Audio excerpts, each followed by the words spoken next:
Gordon Graham here with today's tip from Lexipol. And today's tip is for everybody in public safety, and it's got to do with, guess what? Mastering communication. You don't have to look very hard to see that communication is one of the most important things that you do every day.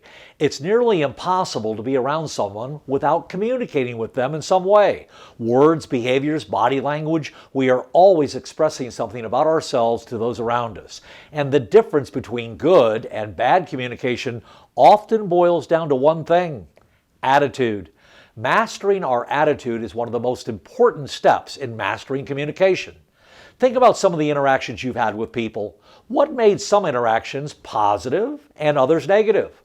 Both types likely had similarities. Eye contact was good, voice volume and inflection were good. Everyone used suitable language with no one deploying any unnecessary expletives.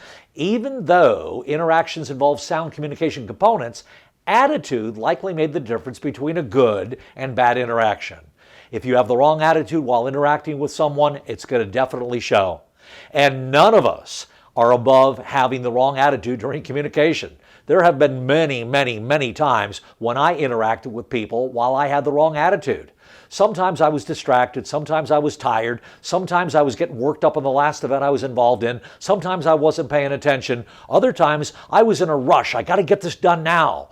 So how do we have the proper attitude for effective communications? Start with having empathy. Put yourself in their shoes, the person you're interacting with. Next, remember your professional objective. What are you hoping to accomplish through this interaction? Finally, continuously monitor your attitude during interactions.